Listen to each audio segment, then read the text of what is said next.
این مسابقه کاف فوتبال کاپ یعنی منتخب ها با انجام خواهد رسید 30 ایو.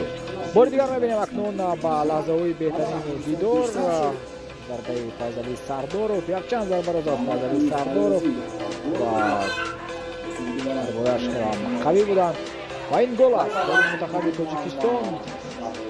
حتی که از کنار و نصرت چایستونی در ضربه را اجرا نبود.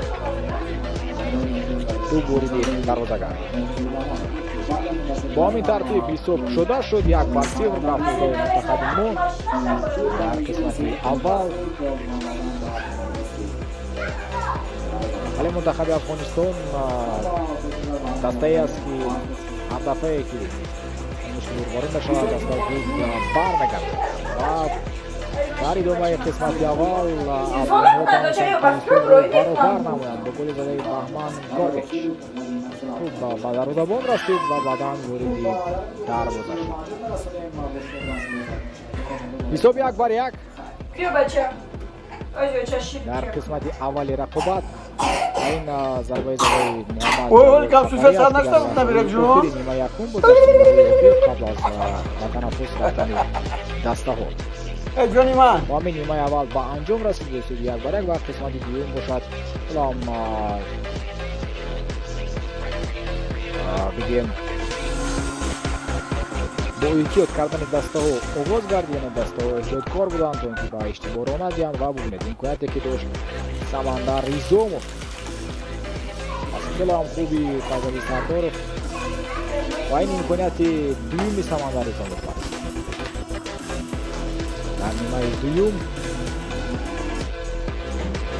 ضربه سخت فیضلی سردارov رو دروازه‌بان برگردانید. امکانیت‌های خیلی هم خوب داشتن در قسمت دوم رقابت. بعدا افغانستان پیشتر شد. محمد علی فیاضی گل رو زد.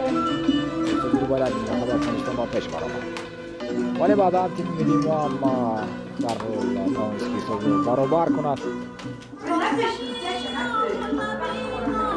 ضربه نیکوزالی ضربه نیکوزالی آمده بود که برگردانده شد و این هم گلی زده سمندر ریزوموف است که تو با رضا حسین پور برخورد و بعدا با کمر دست دروازه برآمد. هم با بازیگر و هم با دروازه‌بان برخورد کرد. حساب 2-2 حساب برابر گردید و همین موضوعی به انجام رسید. در آخر یک امکان خیلی هم داشت خوب در آخر گزارش خود را به انجام میرسانیم. با جان شده فرگین شده تا جان شده خدا تا خیر.